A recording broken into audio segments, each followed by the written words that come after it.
If you thought 2022 was a bad year for the world economy, I am sorry to tell you that 2023 looks even worse. According to the International Monetary Fund, several countries will enter an economic recession in 2023. Among these countries are almost the entire European Union, the United States, and the vast majority of Latin American countries. And as you may know from my videos, the year 2022 was a lousy one for the stock market, cryptocurrencies, and it was also a year of high inflation. But what usually happens in recessions is that ordinary people like you and I only see the consequences after the financial markets. So the real economic pain we're going to see in 2023. And this is something that the founder and head of giant Amazon, Jeff Bezos, warns us about. He said a few weeks ago that people should save their money and not buy things like televisions because this recession is going to be terrible. But Jeff also warns us that the recession in 2023 could get out of control. What's more, Uriel Rubini's famous economist, better known as Dr. Doom, predicts that the current recession could turn into an economic depression in 2023. So fasten your seatbelts because 2023 is going to be a very difficult year for everyone. In this video, we are going to analyze why the worst of the economic crisis will be seen in the year 2023. We are going to analyze the causes of this recession and its consequences throughout 2023. We are also going to analyze whether this recession could truly turn into a depression.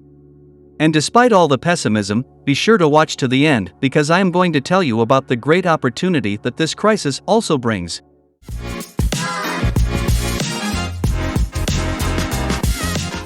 Let's start with a recap of the year 2022. The year 2022 was one that ended the economic party we saw during the pandemic. During the pandemic, the Federal Reserve lowered central bank interest rates to 0% and printed a record amount of money. As a result, in early 2022 inflation began to skyrocket in the United States and the European Union. This situation was made worse by the war in Ukraine. The war in Ukraine caused the price of all natural resources to skyrocket. From oil, to natural gas, to basic foods.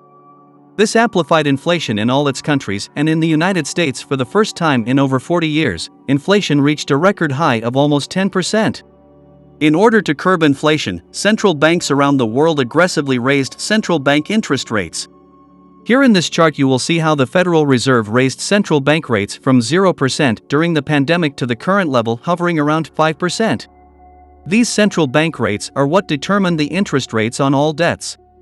And since the United States and all countries in the world are at record debt levels, this caused absolutely everything to plummet.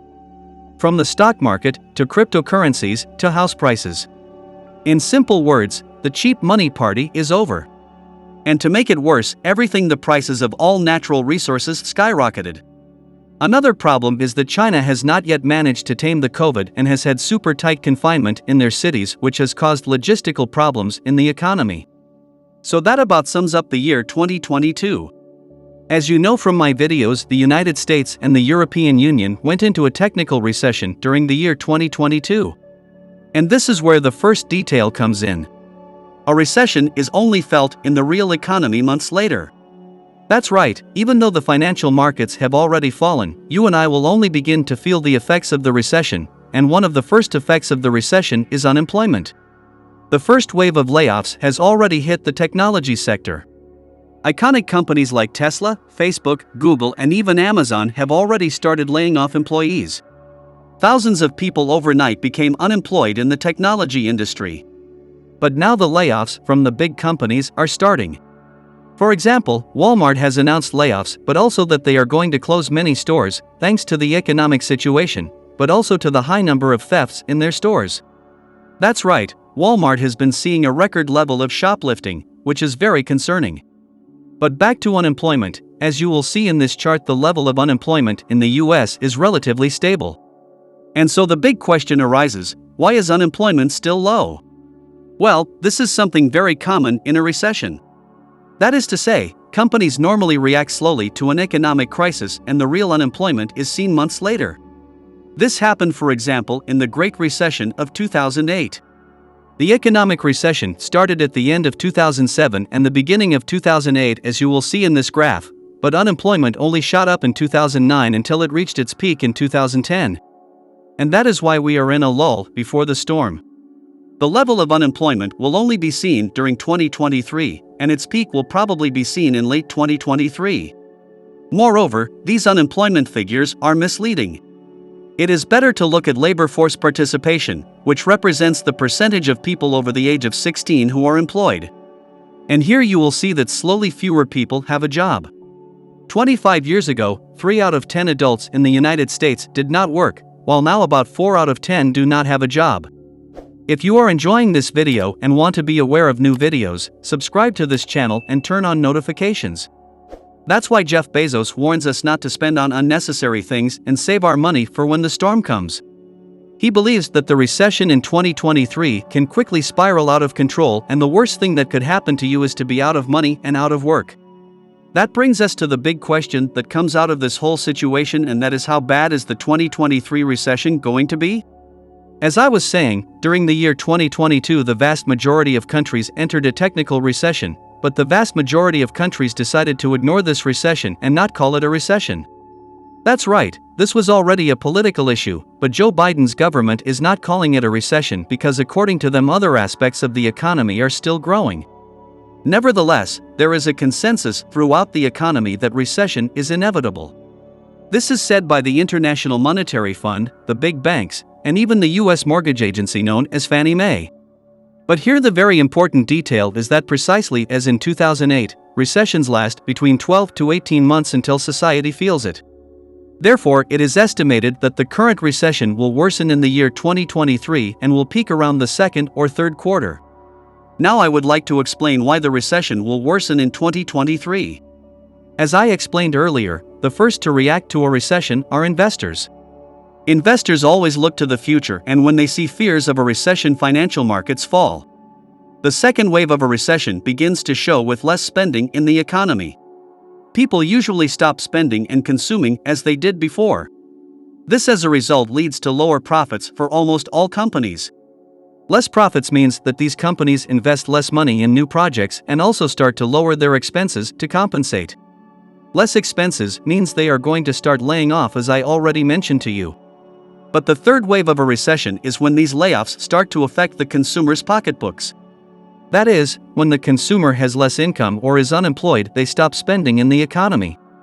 And it is this that worsens a recession or could turn it into a depression. This is where we have to take a step back. So yes, the recession can quickly spiral out of control. We are facing a perfect storm where everyone is in debt, interest on debt has gone up dramatically, and people are stopping spending. But that's where the Federal Reserve comes in again. The Federal Reserve can step in and re-stimulate the economy by lowering interest rates again. They are currently intervening in the economy by raising interest rates to fight inflation, which is leading to this current recession. But in the same way, they can stimulate the economy if they see that the economy is going into a depression. But for them to stimulate the economy, they need to feel confident that inflation is under control. Therefore, the pace of inflation is going to be the number one determinant of how bad the recession or possible depression is going to be. And I have good news and bad news. The good news is that inflation has been calming down in the United States. As you will see, inflation peaked at 9.1% in June 2022 and is now coming down. But the bad news is that inflation is still very high. Inflation above 5% has not been seen since the 1980s. So if the economic recession in 2023 gets really bad, in order for the Federal Reserve to stimulate again by lowering interest rates, they are going to have to see inflation below 5% at a minimum. So pay close attention to this number in the coming months. Now, according to the forecast, inflation is expected to come down during 2023 and will be less than 5% or so in August. Therefore, this indicates that the recession will not be so hard. So in summary, 2022 was a lousy year for the financial markets, and we are only going to feel the effects of the recession in 2023.